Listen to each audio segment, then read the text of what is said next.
मेरा नाम रज़िया है। मैं यहीं हिंदुस्तान में पैदा हुई थी। 4 साल की थी जब पापा के साथ गई थी। फिर वहाँ पे शादी होगी मेरी। मेरा निकाह सन 2009 में हुआ था, मतलब घर में ही हुआ था। मेरे भाई के दोस्त थे जिनसे मेरा निकाह हुआ था, तो ये मुजाहिदों के साथ ताल्लुक़ था इनका। क्या निकाह का वक्त आपको पता था कि आपके शौहर मिलिटेंट के हिस्से में? जी बिल्कुल था। कितने बच्चे हैं? मेरे 3 बच्चे हैं। आपके जो शौहर थे वो कौन से तंजीम का हिस्सा? हिज़्बुल मुजाहिदीन। हिज़्बुल मुजाहिदीन। अच्छे थे बहुत। और बताइए। बहुत अच्छे थे, बहुत ज़्यादा ख्याल रखते थे मेरा, बहुत ज़्यादा। लेकिन आगे नसीब ही फिर ऐसे थे। दिन को अगर कहीं जाते थे, दूर का सफ़र भी करते थे, तो रात को वो घर ज़रूर लौटते थे। 12 बजे 1, 2, लेकिन घर वो रात को ज़रूर लौटते थे, कभी बाहर नहीं रहते थे। बच्चों से भी बहुत ज़्यादा करते थे, बेटियों से तो बहुत ही ज़्यादा प्यार करते थे। वो बहुत अच्छे थे के बारे में। तो आपके शौहर जी गुजर गए थे? जी। तो उसके बाद तंजीम ने आपकी क्या मदद करी? 30,000 रुपया दिया था। और बस 30,000 दिया था। फिर मंथली देते थे, कभी 10, कभी 12, इससे ऊपर नहीं देते थे। कब तक देना है आपको? आने से 8-9 महीने पहले, तकरीबन 8-9 महीने पहले बंद हो गया था देना। और आपके शौहर 2018 में? जी 18 में हुए थे। तो 2018 में 30,000 रुपये पाकिस्तानी करेंसी, पाकिस्तानी 30,000 रुपया दिया था। और उसके बाद यहाँ 10-12 2020 तक उन्होंने आपको जी 20 तक 10-12 हज़ार महीने का खर्चा देते चलाने के थे लिए जी, दिया। जिसमें सिर्फ रेंट और बच्चों की फीस निकलती थी। और आपके बच्चे भी 3 थे? जी 3 बच्चे मेरे, और तीनों आपको- पढ़ने वाले हैं। तीनों की पढ़ने पढ़ाई वाले के हैं। खर्चे बहुत ज़्यादा दिन ब दिन बढ़ते जा रहे थे। तो फिर आप तो- कैसे गुजारा करती थी? बस फिर कहीं मांग शांग के, कभी किससे मांगा, कभी किससे कुछ। अम्मी भी मेरे साथ रहती थी, तो वो भी मांग के ही मतलब गुजारा चलाती थी।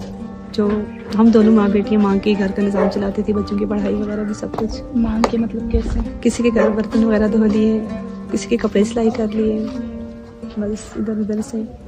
मुश्किल, बहुत मुश्किल, नहीं होता था गुजारा। यकीन जाने कभी हम भूखे भी रहे हैं, कभी खाते थे, कभी भूखा रहते थे। कोई आपको मदद करने के लिए नहीं, आपके कोई नहीं सामने था। भाई हैं तो वो भी खास अपना नहीं निज़ाम चला सकते थे।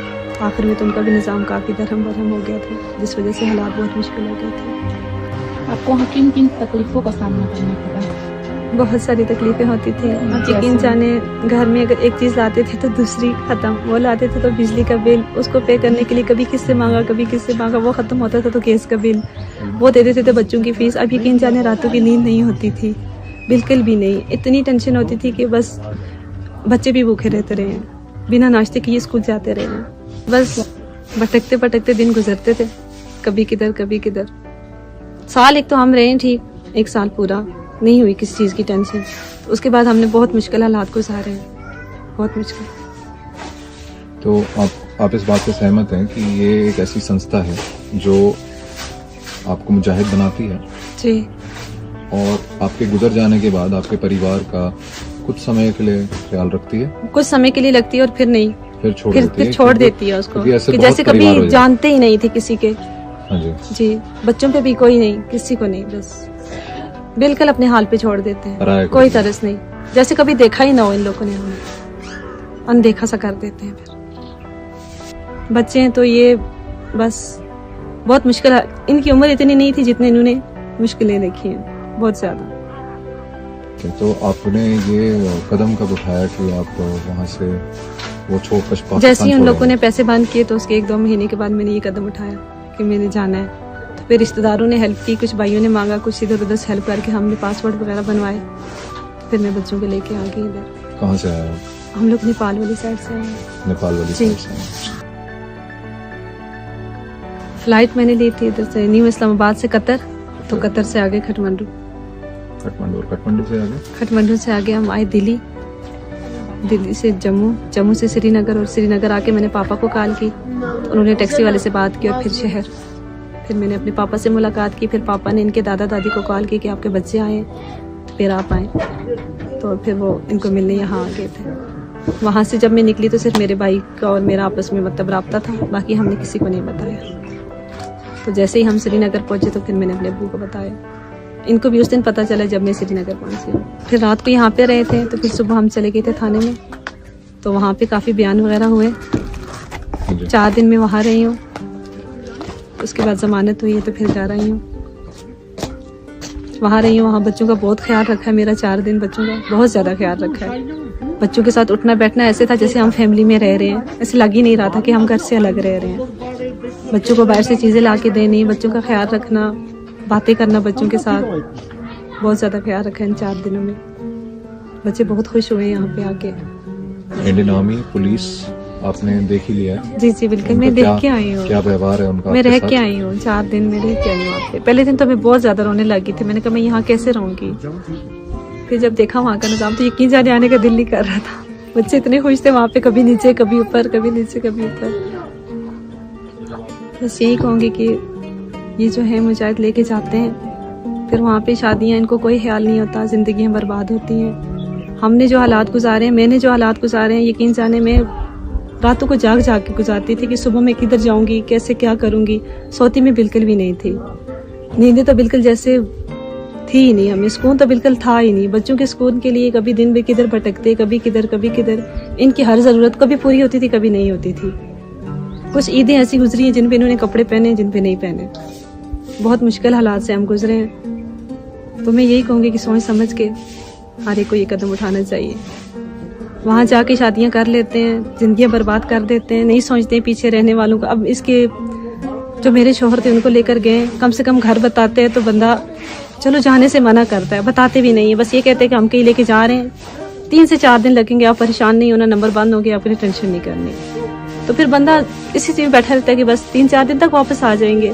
फिर तब पता चलता है जब महीने गुजर जाते। मैं यही कहूँगी कि मुजाहिद ना बने कोई भी, बस। क्योंकि जो मुझ पे गुजरी है, मैं नहीं चाहती कि किसी और पे गुजरे। मेरे साथ अम्मी का सपोर्ट था, जैसे भी थे बस, लेकिन नहीं, मैं कहती हूँ ना उठाइए कदम। बच्चों पे क्या असर हुआ था उनके पिता का गुजर जाने का? बहुत ज़्यादा सदमा लगा था। हालात ये पढ़ाई पे बिल्कुल नहीं ज़हन लगा सकते थे। जब से इनकी हुई थी बिल्कुल पढ़ाई पे ज़हन नहीं लगा रहे थे। स्कूल से इनके मतलब रोज़ शिकायतें आती थी कि नहीं, सोचते रहते हैं, बैठे रहते हैं पढ़ाई पे। एक तो होता है बच्चे शरारती ना पढ़े, कहते नहीं ये बैठे रहते हैं, ये पढ़ाई नहीं करते, ये सोचते रहते हैं। ये बेटा है तो ये तो उनके जाने के बाद इसका ये हाल हुआ है। पहले ठीक ठाक अच्छा वाला सेटलमेंट था। खाना पीना इन्होंने बिल्कुल वो सूरत हाल ही नहीं रही ना, बिल्कुल वो कंडीशन रही नहीं। आपका कोई संदेश है हिज़्बुल मुजाहिदीन के लिए? यही कहूँगी कि ना बर्बाद किया करें घरों को, नहीं देखते हैं, भेज देते हैं। मेरे तो 3 बच्चे हैं, अब यकीन जाने ऐसे ऐसे लोग भी गए हैं जिनके 11 बच्चे भी होते हैं, 9 भी, 8 भी। हमारे साथ से हमने देखे हैं खुद उनके बच्चे। मेरे तो फिर अपना होश संभाल लेते हैं, छोटे छोटे 9 माह के, 8 माह के, छोटे छोटे को छोड़ के चले जाते हैं। वो उकसाते हैं तो फिर वो भी वापस नहीं देखते कि पीछे हमारे बच्चे हैं, ये कैसे जिएंगे, कैसे पलेंगे। औरत कितना ही करती है, घर का करेगी या बाहर का करेगी।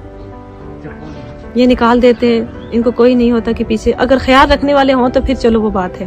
ख्याल तो ये रखते ही नहीं है, बिल्कुल पराया कर देते हैं। साल एक अपना शो दिखाते हैं कि भाई हम बहुत ज्यादा ख्याल रखते हैं, साल के बाद अपने हाल पे छोड़ देते हैं। कोई मरे या जिए इन्हें कोई फर्क नहीं पड़ता। जवानी में अपनी जान दी है, अपने बच्चों को छोड़ के गए हैं।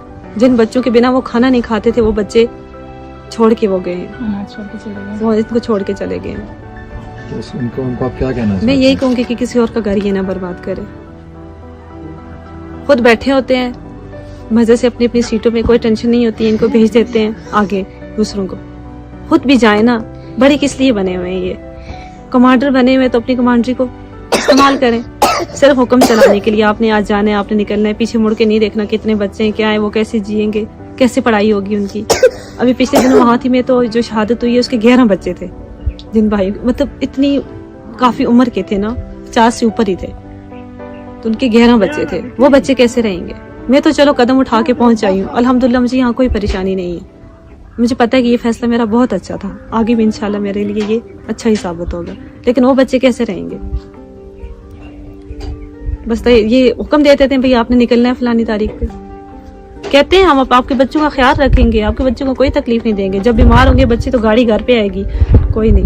बीमार पड़े रहते हैं, 10-10 दिन भी पड़े रहे, कोई पूछने वाला नहीं है, मुड़कर नहीं देखते। बर्बाद होती है जिंदगी। कहीं मेरी जैसी है, मुझसे छोटी छोटी है कहीं, जिनकी जिंदगी बर्बाद हुई है, बच्चों के सहारे बैठी है, उस हालत में वापस नहीं आए जिस तरह के ये बच्चे पहले थे। ये बिल्कुल भी ऐसे नहीं थे, बहुत ज्यादा मतलब ठीक ठाक रहने वाले बच्चे थे, हंसते खेलते। जी हंसते खेलते बच्चे थे। बस बच्चों का फ्यूचर बहुत ज़्यादा ख़राब हो जाता है बाप के साए के बगैर, बहुत ज़्यादा।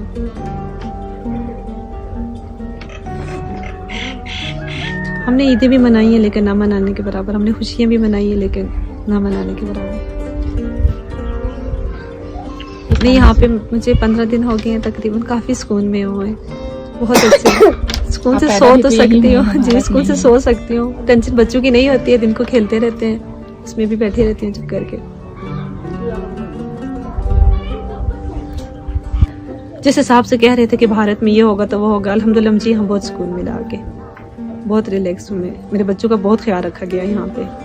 आपका इस बारे में क्या ख्याल है कि अगर मेरी बीवी जी पाकिस्तान जाए तो उसके साथ क्या व्यवहार किया जाएगा? वो वहाँ अपनों का ख्याल नहीं रखते तो यहाँ से जाने वालों का क्या रखेंगे? और हमारे लिए जो एक मिलिटेंट था जी, आप उसकी बीवी हैं, आप जी, यहाँ जी, आए हैं, जी। आपके साथ कैसा व्यवहार? बहुत अच्छा ख्याल रखा है मेरा, मेरे बच्चों का बहुत ज़्यादा। मेरा सपोर्ट तो इंशाल्लाह इधर ही होगा क्योंकि जहाँ मेरे बच्चों को सुकून मिला है, तो पाकिस्तान में जो है सब नाम का ही है, कुछ भी नहीं है, ये इंसानियत कोई इंसानियत नहीं है वहाँ की। इंसानियत मेरे लिहाज में तो नहीं है।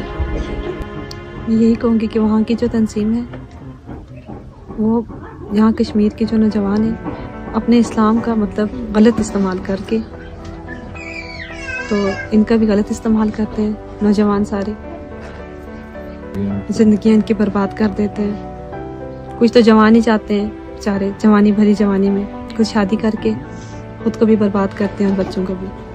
उनका क्या है, वो तो एक रास्ते पे हो जाते हैं, पीछे रह जाते हैं रुलने के लिए बच्चे और बीवी। बस मैं अल्लाह ताला से यही दुआ करती हूँ कि जो मेरे साथ हुआ है वो किसी और के साथ ना हो। किसी का जवान भाई, बेटा, शौहर किसी के गलत मंसूबों के आगे आके यूँ अपने घर ना बर्बाद करे, क्योंकि जो मेरे साथ हुआ मैं नहीं चाहती कि वो और किसी के साथ हो। इंसानियत ही सबसे बड़ा मजहब है, किसी को मार कर कुछ हासिल नहीं कर सकते। मैं तो कहती हूँ जहाद यही है कि अपने बच्चों और अपनी बीवी के साथ रहें। मेरे नज़दीक जहाद ये है। मैं भी एक माँ हूँ, बहन हूँ, बीवी हूँ, तो मैं अपने जैसे सब ख़वातीन से मतलब सबसे यही गुजारिश करूँगी कि अपने बच्चों को अच्छी तालीम दें, अच्छी तरबियत दें, ताकि मेरी तरह और किसी की ज़िंदगी ना तबाह हो। कि मेरा रास्ते में भेजने की नहीं, कभी भी नहीं, मैं अपने बच्चे को कभी उस रास्ते में नहीं भेजूंगी, कभी भी नहीं। लंबा सफर तय करने के बाद आप जब कश्मीर पहुंचे हैं तो आपका स्वागत हुआ जी, बस आप खुश हैं यहाँ पे? होश ही नहीं था, वो सारे आ रहे थे मिलने जुलने, मुझे कुछ होश ही नहीं था, बच्चे भी बस स्टडी थे। ये घर वापसी माने आप इस बात को जी, कि आप घर आए हैं अपने? सब यही कहते हैं कि तुम अपने घर वापस आ गई हो बच्चों को लेकर।